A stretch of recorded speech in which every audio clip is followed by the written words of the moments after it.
Welcome to the world of the Victorian Butler, where silver shines like the sun, tea never stops flowing, and the master's eyebrow can end your career.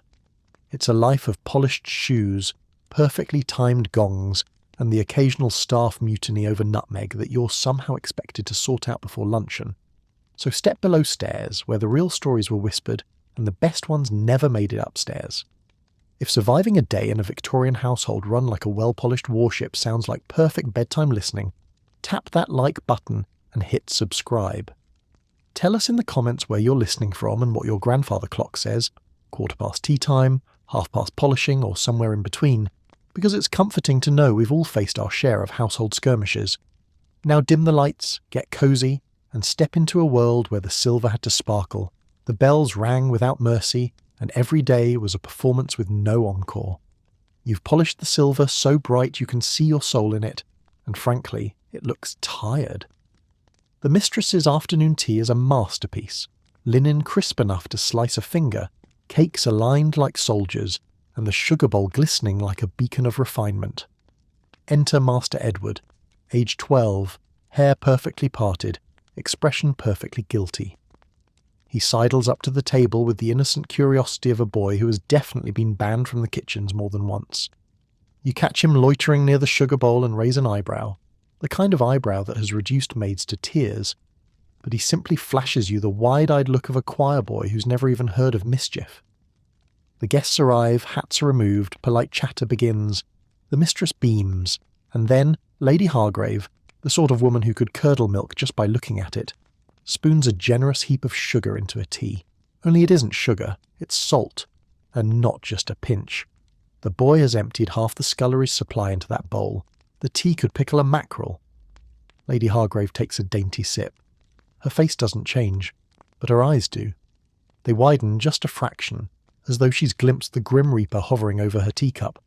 She sets the cup down with surgical precision and folds her hands in her lap. From across the room, you see Master Edward vibrating with suppressed laughter. You glare. He responds by eating a cucumber sandwich in slow motion, never breaking eye contact, like a tiny Victorian crime lord daring you to make a move. You can't say a word. He's the master's son, which means your only option is to quietly swap the sugar bowl, pretend nothing happened, and pray the mistress never finds out her youngest has just declared war on the aristocracy via tea service. You don't get medals for this kind of heroism, only keys. A whole ring of them, in fact. Pantry, plate safe, wine bin, the silver closet that squeaks like a guilty conscience. In big houses, the butler's keys are both badge and burden. Proof you're trusted to guard the family's valuables and, more importantly, their reputation. Which is why you just saved a titled palette from brined catastrophe without so much as a clink of china. Victorian service ran on 2 fuels, coal and denial. Fires kept the rooms warm, servants kept the illusion warmer. A dozen hands brought hot water, laid fires, starched napery, and polished enough plate to blind the angels, so that upstairs life could glide without visible effort. When a child salted the sugar, or a guest balanced a calling card on the sleeping pug, it wasn't a moment, it was a potential scandal. The butler's job was to make it vanish mid-breath. Order began in the pantry. That sugar bowl you swapped? It sits inside a choreography, linens folded to a regulation thumb's width from the table edge, place settings measured like surveyors, spoons aligned as if by compass. Not because Victorians were fussy, they were, but because standards replace conversation. If the staircase gleamed and the table was laid just so, no one had to mention the cousin who ran off with a milliner, or the stock that dipped, or a son with a salty sense of humour. Hierarchies hummed beneath the damask. The butler led the male staff. The housekeeper marshalled the women. Below them, valet, lady's maid, footmen ranked by height and shine, housemaids, kitchen maids, scullery maids, hall boys barely tall enough to lift a coal scuttle. Each had a sphere. The butler's sphere was ceremony, bell pulls answered, decanters decanted, dinner announced with the voice of doom and the timing of a metronome. He was maitre d', cellar master, crisis negotiator, and on days like today, arms dealer in the war against chaos. Etiquette did most of the policing. Servants didn't speak unless spoken to. They stood, watched, anticipated. Names even enforced rank. The housekeeper was Mrs. So-and-so, whether married or not. Most others were on first names, or whatever names the family preferred to remember. Character references, the good name you carried from house to house, could be granted or snatched away with a sentence. That's why a child prank could scramble hearts below stairs. One wrong gasp, one visible wince, and a career might go the way of a dropped dish. Meanwhile, the work never blinked. Knives had to be de-rusted, boots blacked, brass brightened, coal hauled, ashes sifted, lamps trimmed, and water lugged up and down enough stairs to qualify as a pilgrimage. Laundry days alone were a siege. Water fetched, heated, hauled, the delicate bits unpicked and resewn like tiny surgical procedures. And then there was table service, a ballet with sauce boats, serve from the right, clear from the left, and if someone salted the sugar, do not let it interrupt the cadence. So what happens to Master Edward? Nothing louder than a raised eyebrow and a quiet word from his mother. Maybe. The true correction arrives in your competence. You maintain empire over the pantry, keep the keys jingling softly, make the replacement look like intention. You'll have a quiet chuckle with the footman later, when the door's shut, and tomorrow you'll double-check every sugar bowl in a 5-mile radius. Because here's the truth hiding under that linen. The house runs on a pact. They promise you respectability and a roof. You promise them invisibility and perfection. They keep their place in society because you keep your place in the room. When that pact stretches, by prank, by progress, by the slow arrival of electricity and telephones, everything trembles a little, including the sugar. And if you're wondering how anyone survives this pace, the answer is with systems.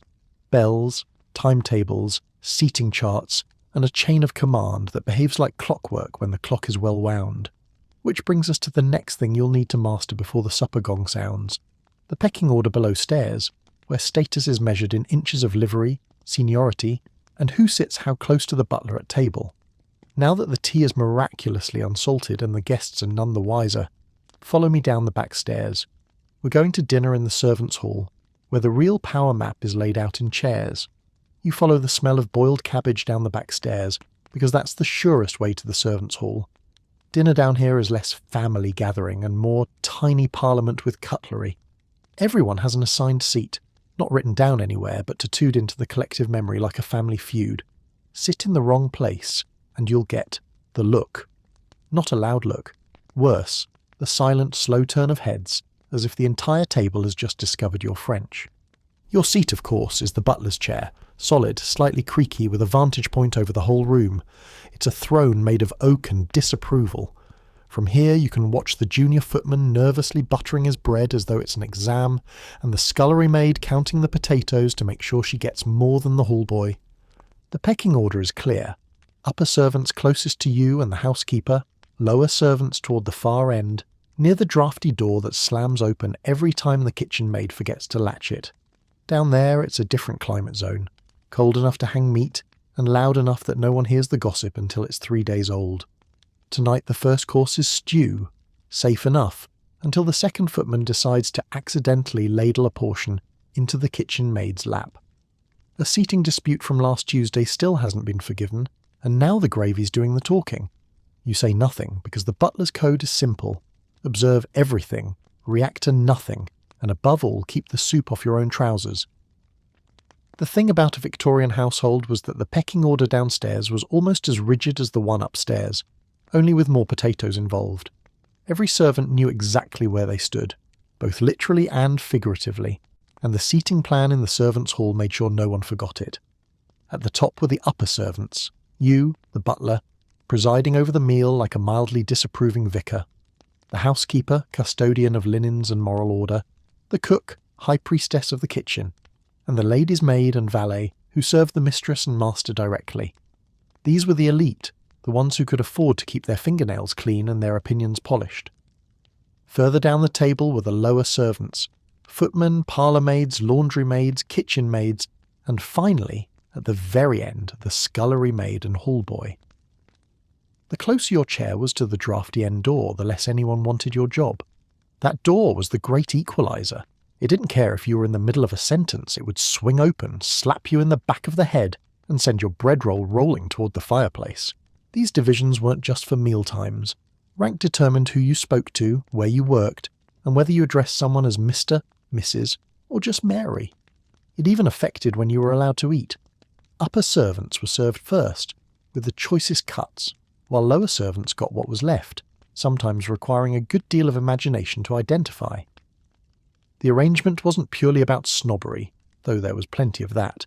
It was also about order. A well-run house was a machine, and everyone had a role.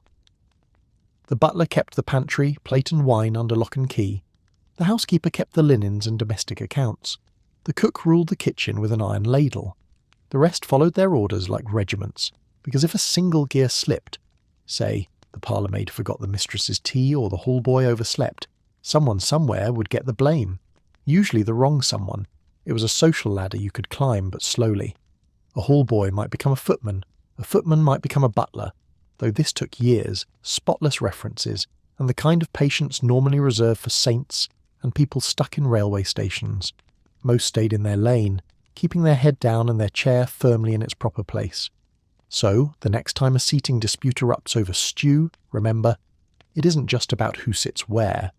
It's about decades of invisible rules, a delicate balance of power, and the silent understanding that no matter how much chaos erupts down here, upstairs must never know a thing.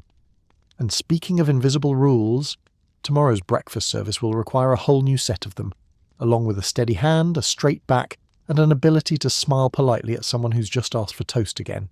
Follow me upstairs. We've got silver to polish and a dining room to prepare. You glide into the dining room like a man walking a tightrope over a shark tank. The table stretches out in front of you, groaning under the weight of silverware so polished it could signal ships. Each fork, knife and spoon is in its ordained place, because if the mistress spots a dessert fork where a fish fork should be, the entire evening will be filed under catastrophe in her mental ledger. The footmen are already in position, lined up like decorative chess pieces, each praying he remembers which guest gets red wine and which gets white. One of them, the youngest, looks pale. Either he's terrified or he's still recovering from serving soup to the bishop last week and dropping the ladle into the tureen with a splash so big it took out a candelabrum. You take your place just behind the master's chair, perfectly still but ready to move at the merest nod.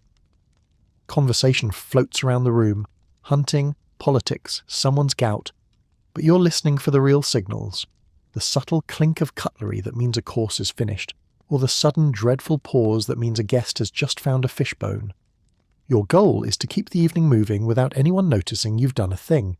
You're a ghost in starched linen, a silent conductor of a symphony of gravy boats, wine decanters, and serving spoons, and you do it all while balancing the possibility that at any moment one of the young footmen might sneeze directly onto the roast pheasant. Victorian dining was less about feeding people and more about staging a small edible opera every evening. The butler was both stage manager and lead performer, ensuring the performance unfolded without a visible hitch. The guests saw a seamless procession of courses. The servants saw a logistical nightmare held together by starch, keys, and sheer force of will. The rules of service were an art form.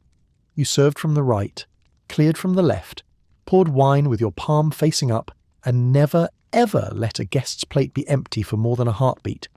Footmen moved like clockwork, each one trained in the unspoken ballet of lifting silver covers in unison, so the dishes were revealed with a flourish. This wasn't just dinner, it was social theatre, and the butler was the invisible director. Timing was everything. A course couldn't be served too soon, lest guests think the hosts were rushing them, or too late, which suggested the kitchen was in chaos. The butler coordinated with the cook through a series of messengers, nods, and bell signals, making sure the roast was carved the instant conversation dipped into a lull, and the pudding appeared just as political debate threatened to turn into open warfare. There was a strict hierarchy even in serving. The master and mistress were always attended to first, then the most important guests, working your way down the table until even the cousin who hadn't been invited but somehow appeared had a plate in front of them. Wine was poured with similar care, the butler remembering which guest preferred port, which preferred claret, and which one should not, under any circumstances, be given more champagne. The butler's presence was part reassurance, part intimidation. You stood straight, spoke little, and never displayed any reaction to what you overheard, whether it was praise for the perfectly roasted lamb, or the Viscount confessing that he borrowed a silver spoon from the Earl of Devonshire. Your job was to protect the family's dignity, even from their own dinner conversation. And while the guests saw a table of glittering silver, crystal glasses and faultless service, what they didn't see was the small army making it happen. The kitchen staff racing against the clock, the footman polishing glassware seconds before use, the scullery maid scraping stubborn pudding off a dish that needed to be on the table 5 minutes ago. When the final course was served and the port decanter began its slow journey around the table, you could breathe, but not much. Because as soon as the guests rose and moved to the drawing room, the butler was already shifting gears, overseeing coffee service, and preparing for the next round of duties. And tomorrow? Tomorrow would bring breakfast service. Quieter, but no less bound by its own set of invisible rules, from toast racks to boiled eggs that had to be timed with military precision.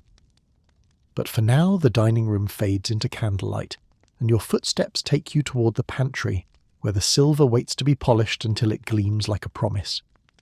It's barely light outside, but you're already awake, thanks to the kitchen maid clattering in the scullery like she's rehearsing for a percussion concerto. Breakfast in a Victorian household is less a meal and more a tactical operation conducted before anyone's had enough tea to be civil. You're in the pantry, buttering toast with the precision of a jeweller setting diamonds. It's going into the silver toast rack, a device designed, apparently, to keep toast lukewarm and vaguely edible, until the family decides to wander down. Eggs are being boiled with military timing because heaven forbid the yolks be too hard, too soft, or, God help you, slightly lopsided. The mistress prefers her coffee poured exactly to the halfway mark in the cup, no more, no less, and the master expects his newspaper folded to the front page before it leaves the butler's hands. You've learned to hold it so he doesn't get ink on his fingers because that happened once, and the look he gave you could have stripped varnish. Then there's young Master Edward again, already at the table, looking far too awake for someone his age. He's stirring his porridge with the deliberate air of a boy plotting something. You keep an eye on him, because the last time you didn't, he buttered the salt cellar as a joke, and nearly caused an incident that ended with the vicar swearing under his breath.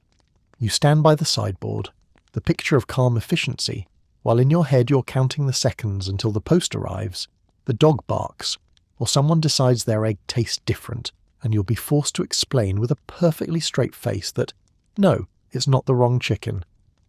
Breakfast in a Victorian household might seem less formal than dinner, but it was no less bound by ritual, and no less fraught with opportunity for disaster. It was the butler's job to make it appear effortless, which meant rising before dawn to make sure the dining room was ready, the fire was lit, and the first meal of the day ran with clockwork precision. The menu itself varied by household and rank. In the grandest houses, breakfast could be a small banquet. Eggs, bacon, grilled kidneys, fish, toast, muffins, fresh fruit, and an array of preserves. Coffee and tea were essential, served at just the right temperature. In smaller, more modest homes, the spread might be limited to bread, butter, jam, and a single hot dish. But the expectation for faultless service remained exactly the same. Unlike dinner, breakfast wasn't always a strictly communal event. Family members often appeared at different times, drifting in according to personal schedules, which meant the butler and kitchen staff had to keep everything fresh and ready over a longer period. Toast had to be replenished, eggs boiled on demand, and coffee poured as though the first cup of the morning might determine the course of the empire. There was also a matter of presentation. The table was laid with fine china, silver toast racks and egg cups, even if only one person appeared. The morning papers were delivered with military precision, ironed flat to avoid inky fingers. Salt and pepper shakers were checked for clogs. Butter was served on its own dish, and jams were spooned into small cut glass bowls. It was all about control. No unruly jars or mismatched cutlery to spoil the visual order, and yet, for all the ceremony, breakfast was also a testing ground. It was the first time the family and staff crossed paths each day, and the butler's manner could set the tone for hours to come. A subtle nod, a perfectly timed refill, or the quiet disappearance of a burnt muffin could go a long way towards smoothing over whatever late-night drama had unfolded upstairs. When it was over, the family drifted away to their day's engagements, and the butler began clearing the table. The silver was cleaned, the cloth folded, and the room prepared for its next performance, luncheon, tea, or the next elaborate dinner. The day never stopped moving, and neither did you. Speaking of which, there's the faint chime of a bell from upstairs. Not the breakfast bell this time, but the one that means the mistress has finished her tea and is ready to discuss the day's plans. And if you've learned anything in this house, it's that when the mistress calls, you answer. You take the stairs at the dignified speed of a man who knows running will only end in unemployment. The mistress's morning room awaits, and Victorian law, unwritten but ironclad, states that you do not keep her waiting unless you enjoy the sound of pack your things. The room smells of roses, beeswax polish, and mild disapproval. The mistress is at her writing desk, wrapped in silk worth more than your annual wages, sipping tea like she's auditioning for the role of Queen of Judgment. In front of her sits a stack of letters, which she gestures toward as though they're evidence in a criminal case.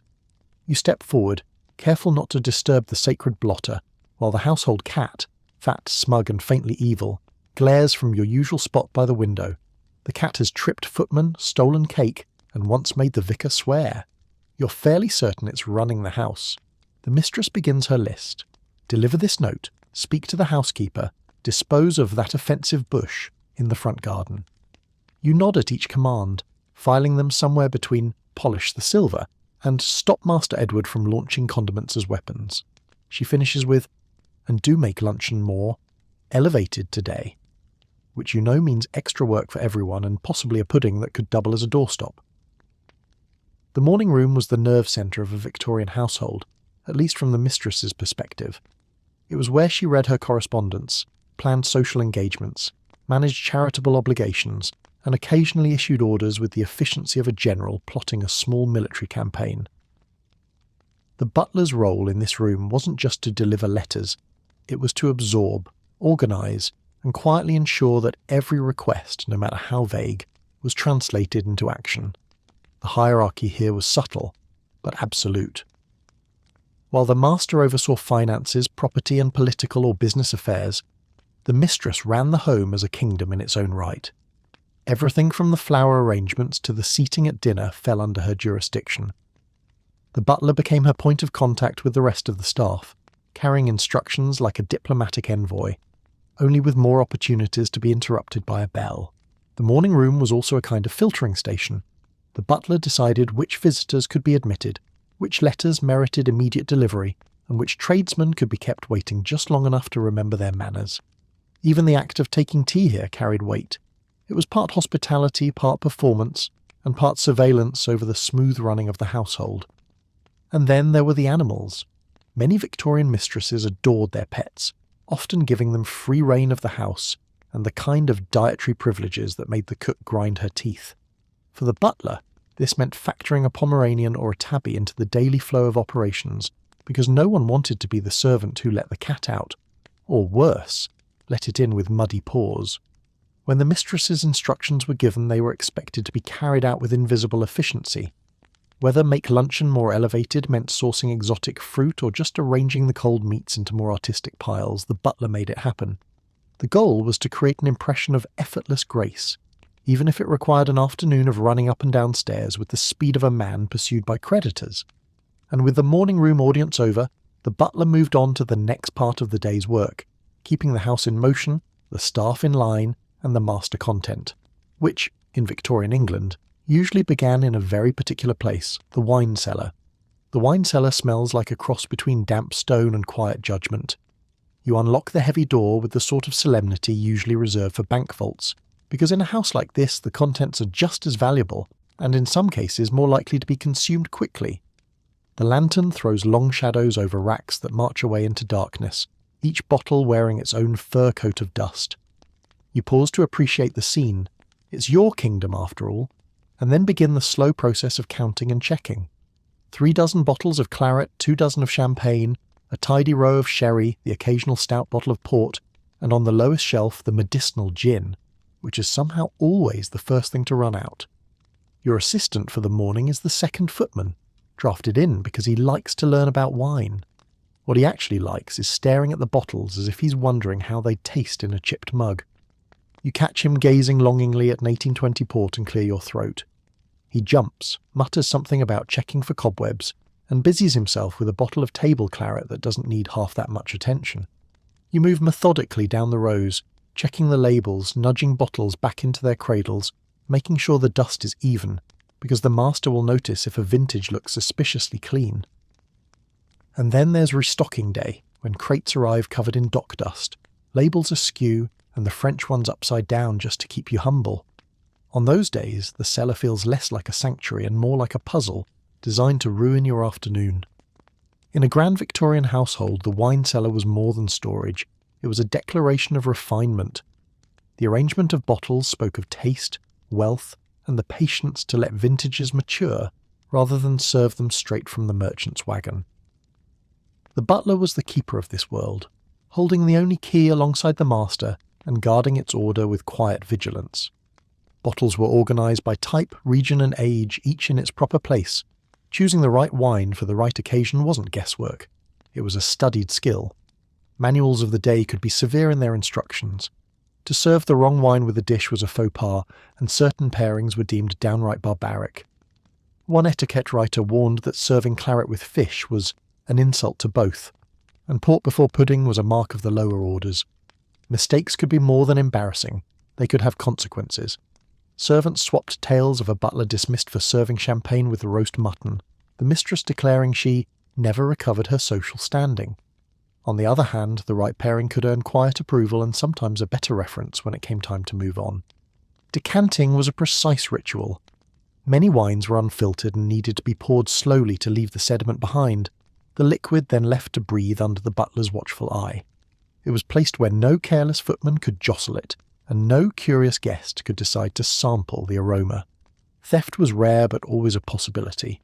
A single bottle of fine port might be worth more than a month's wages for a junior servant. Regular inventories, careful dusting patterns, and a butler's memory for what was where served as quiet deterrents. Even the smallest shift in a bottle's position could prompt a raised eyebrow. The wine cellar was a place of calm control in a household that otherwise pulsed with constant movement. It was the butler's private realm, cool and still, away from the noise of bells and footsteps, and when the cellar door closed and the key was back in your pocket, there was always another duty waiting, this time in the pantry, where silver awaited the kind of polishing that could blind a man in candlelight. You're in the butler's pantry, which is less a room and more a chapel dedicated to reflective surfaces. Before you, an army of silver, salvers, epergnes, cloches, sauce boats, a gravy warmer that looks like it could file taxes, and a candelabrum with so many arms it might require a parish license. The rule is simple. If you can see your face, it's not finished. You must see your pores. The house runs on shine in the way ships run on coal, and tonight's dinner is a full crossing. You set your tools like a surgeon. Clean cotton cloths, old shirts reborn with purpose, chamois leather, soft and slightly tragic. 2 powders, the polite one for routine polish, the rude one for emergencies, a soft brush for crevices, a stiffer brush for the crevices that swear at you, and a secret scrap of felt charged with rouge for the final treacherous gleam that makes ladies gasp and footmen walk into door frames. Don't breathe on the salver, you remind the junior footman who is hovering like a moth over a lighthouse. He has already contributed a complete set of fingerprints to the entree dishes. You press a cloth into his hands and demonstrate the sacred motion. Long strokes along the rim, tiny circles in the field, never, never back and forth like you're scrubbing a potato. That is the kitchen-maid heresy, and you will not have it in your sanctuary. From the hallway comes the faint sulphurous whisper of coal gas, enemy of silver since the dawn of plumbing. You nod to yourself. Of course, the dining room sconces were lit for menu planning. Excellent. That means every piece you finished yesterday has gently tarnished itself overnight out of spite. The cloche in front of you has a family crest engraved so deeply the griffin could probably vote. You work the powder into the scrollwork with a sable brush, then buff until the griffin looks like it's about to leap off the lid and apply for a commission. Beside it sits a salted veteran, the sacrificial teaspoon you used to test abrasive strength. The poor thing has been polished so often it's practically a rumour. You reach the eperne, architecturally unsound, emotionally complex. Polishing it is like grooming an octopus. The junior footman offers to help. You tell him to fetch more cloths, from France, if necessary. At last, in the lamplight, the plate begins to glow with that impossible liquid brightness, like moonlight trapped and trained to behave. You tilt a salver to inspect it and catch your own face, pale and slightly tyrannical. Good. You should look like a tyrant. You're about to lead these objects into battle against fingerprints, candle smoke, and lemon tart. In a large Victorian or Edwardian household, the butler's custody of the silver, known as the plate, was both a practical duty and a public performance. It didn't merely sit on the table, it testified. It said this house had money, taste, and staff who understood the difference between a soup ladle and a gravy spoon and could prove it without blinking. The silver came in many guises: sterling for the heirlooms and the presentation pieces, old Sheffield plate from the earlier century with its copper core, and the newer Electra plate, cheaper to produce, more forgiving, and a quiet saviour in many households. Over-polish any of them and you'd wear the metal away. Under-polish them and you might as well serve dinner in a railway canteen. Tarnish was the enemy, and in a coal-fired Victorian home it was relentless.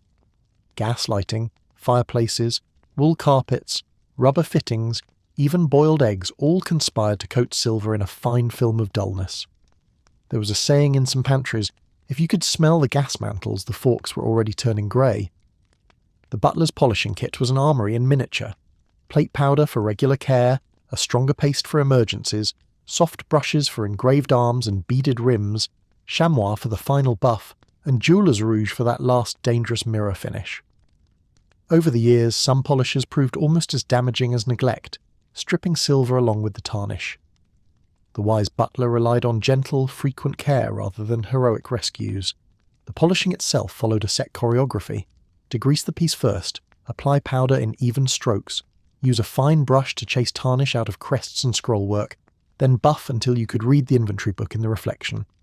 Once done, the silver was stored on baize-lined shelves, each piece wrapped to keep away dust and sulphur, and locked behind the pantry door.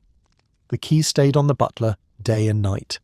Counting the plate was as much an art as polishing it. An experienced butler could hear the difference between 12 oyster forks and 11 just by the clink. Missing pieces were not always stolen. Guests could be forgetful, and careless handling could send a fork to the scullery with the dishes, but any loss was taken seriously. In some households, centerpieces were weighed before and after a dinner party, to make sure they hadn't lightened themselves. Polished silver was more than decoration. Under candlelight, its softened faces lent warmth to the food and wrapped the whole evening in a sheen of prosperity. The epergne in the centre of the table didn't just hold fruit and flowers, it said, "We can afford both grapes and the servant to wash them." The meat dome didn't just cover the roast, it reflected the faces around the table, sometimes catching the junior footman admiring himself as he passed. To be trusted with this duty was to be trusted with the family's public image. A butler who kept the silver immaculate often found other things in the household ran more smoothly as well. And so, late into the evening, you might still be in the pantry, hands faintly scented with chalk and rouge, setting the last polished dome in place. In the glassy reflection, you see yourself for just a moment. Not as a servant, but as the quiet keeper of the house's brilliance. You haven't even put down the polishing cloth before the trouble starts. The kitchen maid barrels into the pantry like she's been shot out of a cannon, accusing the second footman of stealing her nutmeg. Before you can respond, the accused appears in the doorway, swearing he wouldn't know a nutmeg if it bit him. They're still mid-argument when the housemaid bursts in to announce that the scullery boy has disappeared entirely. Possibly up the chimney, possibly to the pub. In the background, the cook is thundering about needing more hands to prepare a meal for his grace tonight, even though she has exactly the same number of hands she had yesterday. This is the hidden life of a butler. Half guardian of the silver, half referee of the world's pettiest boxing match. You can't shout, you can't swear, and you definitely can't let the mistress hear any of it. So you step in, untangle the knot of grievances, and send everyone back to their posts with smiles that look almost real. The peace will last exactly as long as it takes for the next crisis to arrive. In a Victorian household, the butler was not just custodian of valuables, he was the head of the male staff, and alongside the housekeeper, a co-manager of the entire domestic team. While the housekeeper oversaw the female servants and household supplies, the butler was responsible for the male staff, discipline, and ensuring that duties were carried out to the family's exacting standards. This role required diplomacy as much as authority. Servants lived and worked in close quarters, which meant that minor disagreements could escalate quickly. A missing tool, a disputed errand, or even a preferred seat in the servants' hall could cause ongoing friction. The butler's job was to resolve such disputes quietly and efficiently, keeping household harmony intact. Scheduling was another part of the work, assigning duties, managing footmen during service, overseeing errands, and sometimes coordinating with the coachman, gardener, and gamekeeper. The goal was to ensure that the entire household functioned like a well-rehearsed performance. No one upstairs needed to see the backstage chaos. A butler who managed his staff well was often invisible in the best sense. Everything ran smoothly, guests were well served, and the family never had reason to ask why something had gone wrong. But achieving that invisible efficiency meant constant watchfulness, quiet interventions, and the occasional rescue of a junior servant from a blunder that could cost them their place. It was a balancing act between loyalty to the employer and loyalty to the staff, and it demanded a degree of tact that could never be written into a job description. And just when one problem was solved, the next would appear, often with the same speed and volume as the house's drawing room bell, and when that bell rang, it meant dropping whatever small mutiny you were quelling downstairs, straightening your coat, and stepping into the drawing room with the serene expression of someone who hadn't just broken up a fight over nutmeg. The drawing room is set for afternoon tea, all silver tongs and china cups lined up like well-trained soldiers. You've rehearsed the graceful pour in your head, no drips, no splashes, when you notice three things in quick succession. The sugar tongs are missing. The sponge cake is listing to one side as if it's thinking about making a break for it. And Master Edward is loitering in the corner with the exact same expression he wore the day he salted the sugar and got away with it. The guests sweep in, bringing a flurry of hats, pleasantries, and the faint smell of lavender. The mistress smiles, the conversation begins, and you pour the first cup with all the precision of a surgeon. Out of the corner of your eye you see Master Edward sidling toward the cucumber sandwiches with a look of pure ambition. You adjust your stance, blocking his approach without spilling a drop. The sandwiches survive. Barely. You can't shake the feeling you've just won the opening round of a much longer campaign. Afternoon tea in the Victorian era was more than a meal. It was a performance. Popularised in the 1840s by Anna, Duchess of Bedford, the custom filled the long gap between luncheon and a late dinner. In upper-class homes, it quickly evolved into a formal ritual, complete with its own set of rules. The butler's role in tea service varied depending on the household. In some, he supervised from the sidelines while the hostess poured. In others, he performed the pour himself, ensuring each guest's cup was refilled without fuss. The table would be arranged with fine china, silver teapots, milk jugs, sugar bowls, strainers, and ideally those sugar tongs you had noticed were missing. Cakes, scones, and sandwiches were arranged neatly, cucumber being the essential choice, though often accompanied by more substantial offerings. Brewing was an exact science. The tea leaves had to be measured correctly, the water boiled to the right temperature, and the infusion time to avoid bitterness. Milk was offered according to the guest's preference, before the tea, which some insisted preserved the porcelain, or after, which others swore made it taste better. The butler was expected to keep the flow of tea uninterrupted while maintaining the conversation's rhythm. Small mishaps could become large embarrassments. A chipped cup, a lukewarm pot, or running out of scones might reflect poorly on the family's hospitality. A skilled butler anticipated needs before they were spoken, topping up cups, replenishing plates, and quietly smoothing over any hint of disarray. For the family, tea was a stage on which to strengthen friendships, entertain guests, and observe subtle social cues. For the butler, it was a balancing act between ceremony and efficiency, ensuring that every sip was taken in comfort and that no one suspected how much work was happening just out of sight. And yet, for all the elegance of tea service, there was another side to a butler's work, one less about pouring from silver pots, and more about dodging the little traps the master sometimes set to test his staff's honesty.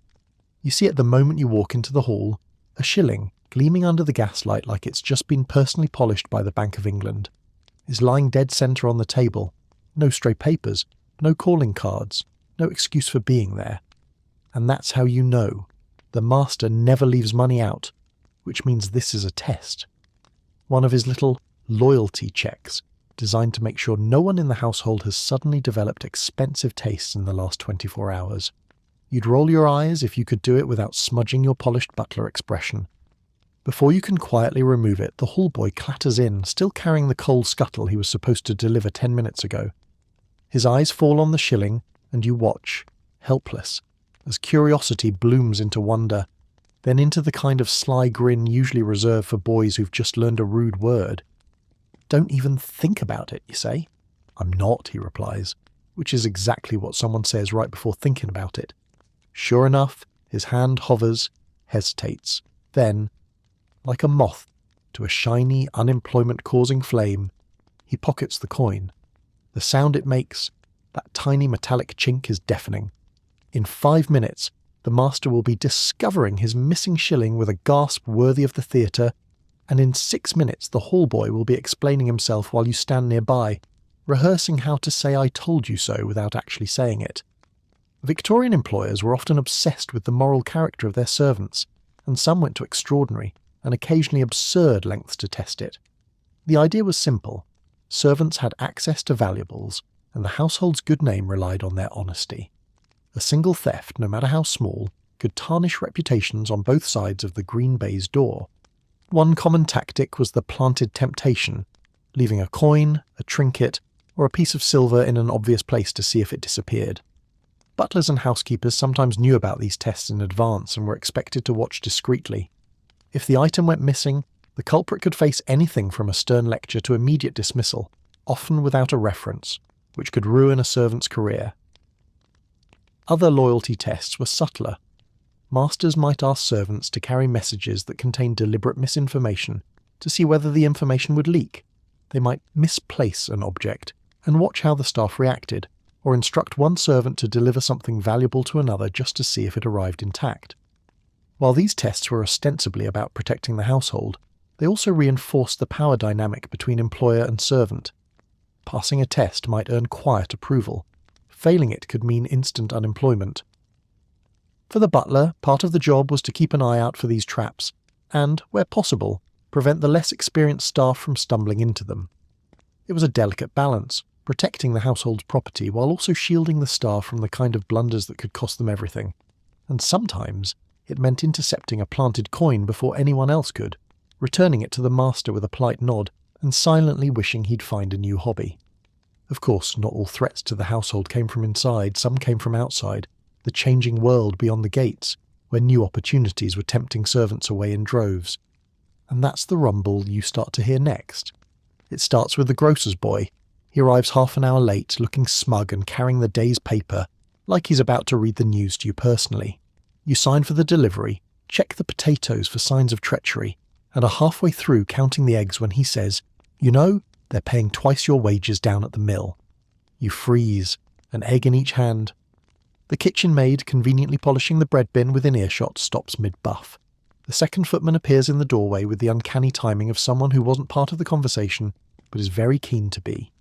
Even the scullery boy, who has perfected the art of not hearing instructions, seems suddenly alert. The grocer's boy goes on, clearly enjoying his role as prophet of better hours and shorter shifts. He talks about factory whistles, lunch breaks, and how you don't have to polish the machinery until you can see your reflection in it. He paints a picture of a new world, one without silver polish, one without mistress's cat knocking over inkwells, one without the constant risk of being summoned by the bell just as you sit down to eat. You thank him politely because you're a professional, but you can already feel the ripple running through the staff. You've seen this before, a seed planted in the morning that will be a full-blown discussion in the servants' hall by supper, and when staff start imagining themselves in the outside world, the household starts to feel the tremor. By the late Victorian era, the stability of domestic service was being challenged by the rapid growth of industry and commerce. Factories, shops, and clerical work were offering wages that rivaled, or exceeded, those of household servants, often with shorter hours and fewer demands on personal dignity. For many younger servants, particularly those in lower positions like scullery maids or hall boys, the lure of regular hours and more freedom was hard to resist. Domestic service could mean long days, constant supervision, and little time off. Industrial jobs, while far from easy, offered the prospect of a social life outside the employer's home. Urban expansion and improved transport made it easier for workers to live independently, rather than in service accommodation. For women, shop work and factory positions offered more autonomy, and in some cases opportunities to dress fashionably and mix with peers. For men, industrial and transport jobs promised steadier pay and less of the formality required in service. Households responded in different ways. Some increased wages or offered small perks to keep experienced staff. Others relied on tradition, prestige, and the scarcity of certain positions. Being a butler in a grand house still carried social weight. But the tide was shifting, and the days when a servant might spend their entire life in one household were becoming rarer. For the butler, this rumbling outside meant more than losing staff. It meant constant training of new hires, the risk of lowered standards, and the challenge of keeping a household running smoothly when the ground beneath it was starting to move. And yet, the duties went on. The master still expected the dinner gong to sound exactly on time, even if half the staff had been daydreaming about millwork all afternoon. Which means it's time to head upstairs, mallet in hand, to announce the final act of the day. You hold the gong mallet like a man about to summon the spirits, which, in a way, you are, though these spirits are mostly upstairs, dressed for dinner and capable of firing you.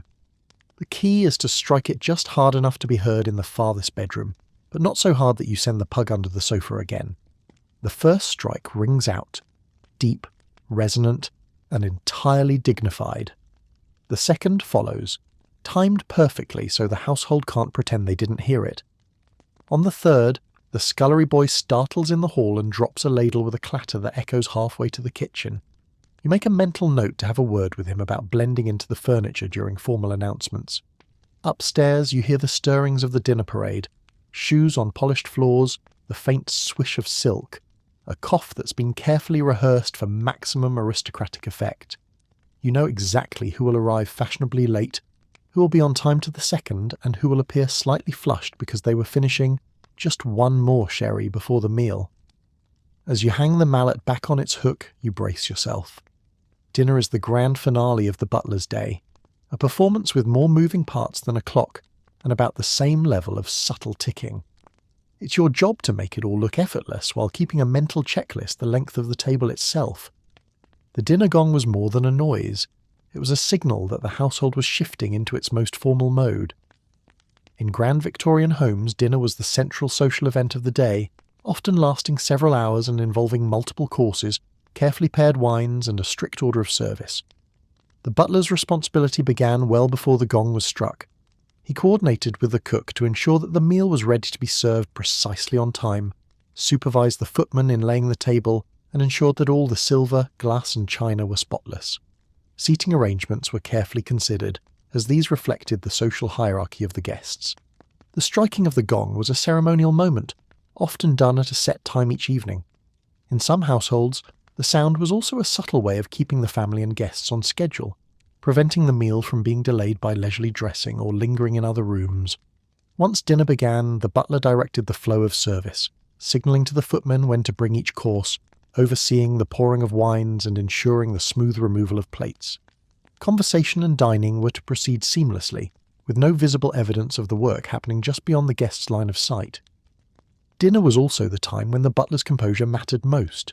Any mishap, a dropped spoon, a spilled sauce, could become a minor scandal. The goal was perfection, every night, without fail. And when the final course was cleared and the port was circulating, the butler could finally retreat to the pantry, until the next day's performance. But even when the plates were washed and the silver was back in its locked cupboard, one last duty remained, ensuring the household was secure for the night. Because while the family dreamed in feather beds, the butler's watch was never truly over. You see it the moment you walk into the hall, a shilling, gleaming under the gaslight like it's been personally polished by the Bank of England. It sits dead centre on the table, no papers, no letters, no reason for it to be there, and that's how you know. The master never leaves money lying about, which means this is one of his little tests, the sort designed to see whether anyone in the household has suddenly developed an appetite for petty theft.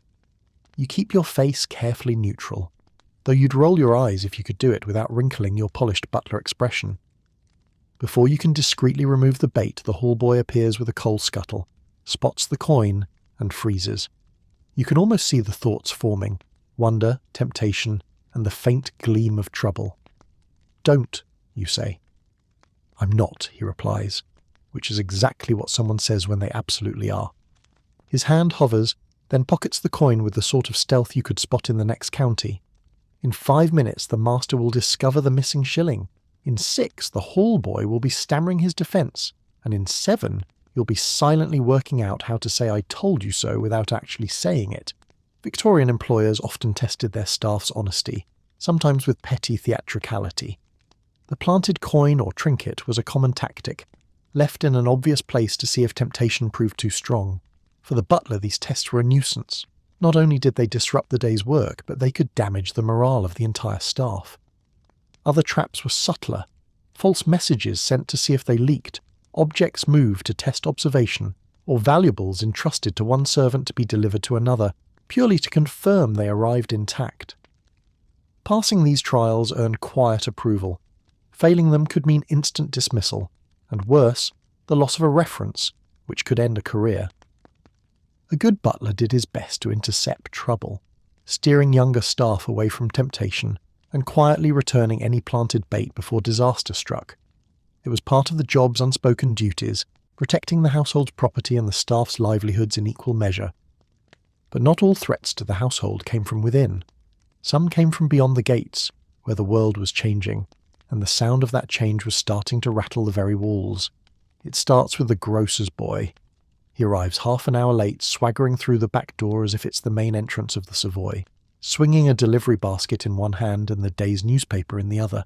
The bread is already cooling in its paper wrap, the apples have 2 more bruises than you ordered, and the eggs are 1 short, but all of that is eclipsed by the smirk on his face. "You know," he says in a tone far too casual for a boy who still smells faintly of onions, "they're paying twice your wages down at the mill."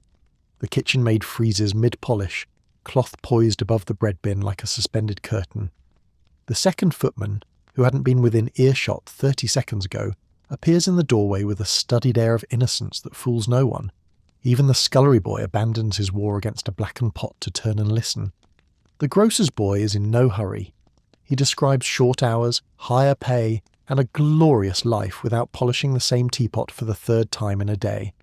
He talks about evenings free to do as you please, Sundays that don't begin with stoking a range at dawn and never once having to carry a tray upstairs while balancing on the balls of your feet. You thank him politely because you are the butler and politeness is a weapon, but you can already feel the seed being planted. One conversation in the morning becomes 10 by tea time. Before the week is out, someone will have privately asked if you think the master might be willing to give them a raise, or else they'll be gone before the next month's wages are due. You make a mental note to speak to the younger staff about opportunities, in the same tone a doctor might use when warning against bad oysters. By the closing decades of the Victorian era, domestic service was beginning to lose its place as the default occupation for those without independent means. Factories, shops, warehouses and clerical offices were offering comparable, or sometimes better, wages, with the promise of shorter hours, more autonomy, and a life lived outside the constant watch of an employer. For young men, positions in transport, railway porters, tram conductors, delivery drivers, offered steady pay, uniforms without livery, and work that ended at a set hour. For young women, shop work was an especially strong draw, providing fashionable clothing, access to the latest goods, and a degree of social life impossible under the tight restrictions of live-in service. Even positions as typists and clerks were opening up, thanks to advances in office technology and a growing need for literate workers. Legislative changes were nudging this shift along. The Factory Acts gradually reduced working hours for industrial labourers, and the Shops Regulation Acts brought in a weekly half-day for shop assistants. Small improvements, but significant compared to the often unbroken schedules in domestic service. The lure wasn't only the hours, though. It was the sense of belonging to the modern world. The clatter of the typewriter and the bustle of the shop floor felt far more connected to progress than the quiet rituals of silver polishing and footfall muffled hallways. Middle-class households were changing too. The newly affluent could afford some staff, but not the armies of servants maintained by the aristocracy. Smaller houses required fewer hands, and in many of these homes the role of butler either didn't exist or was combined with other duties. Where once a career in service could stretch from hall boy to butler over decades, it was increasingly common for younger men to take service only as a stepping stone before moving into other fields. For those who remained, the butler's job evolved. He was still the keeper of the keys and the conductor of the household staff, but he was also a constant trainer, smoothing the rough edges off new hires and coaxing them into the unspoken codes of service before they bolted for other work. Retaining good staff became a quiet battle waged with tact, occasional favours, and the kind of personal diplomacy not listed in any job description. And yet, no matter how loud the rumblings from beyond the gates, the duties inside carried on.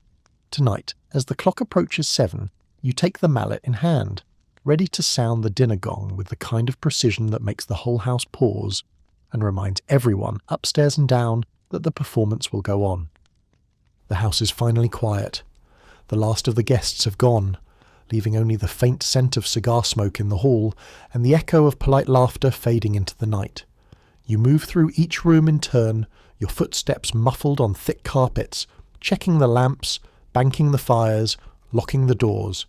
In the dining room, the long table is stripped of its grandeur, bare wood where earlier there was linen, silver and candlelight. The chairs stand slightly askew as if they too are tired. You adjust one without thinking. In the drawing room, you straighten a cushion that has been crushed by an absent guest. In the library, you pause to close a book someone left open, running your hand lightly over the page before shutting it, as though sealing away a story for another day. You descend to the pantry to lock the plate cupboard, the keys heavy and familiar in your hand. Every latch clicks into place with a sound that feels final. In the servants' hall, the junior footman is dozing over a mug of tea. You send him off to bed with a nod. At last you stand in the front hall, coat on, gloves in place, the house settled behind you like a sleeping giant. You close the great door with care. It thuds softly into the frame, and for a moment you just hold the handle, feeling the weight of the day, perhaps even the weight of an era.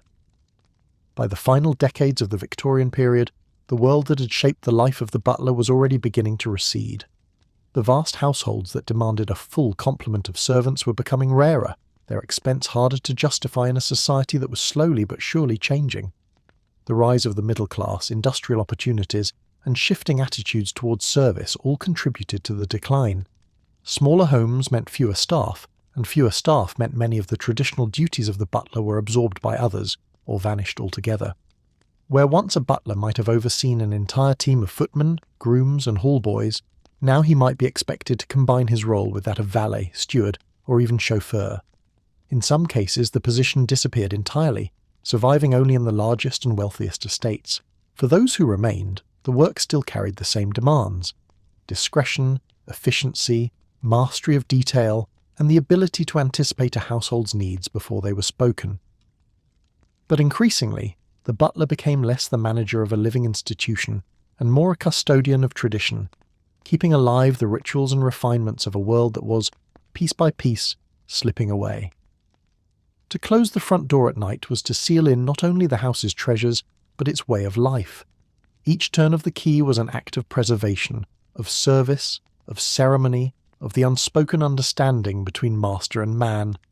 And while the role might one day fade from necessity, its image would remain, the quiet figure in black, standing in the doorway, holding the keys to a world that no longer exists. And so, as the last echo of the door fades and the house settles into its own silence, you slip the keys into your pocket. Outside, the world moves forward.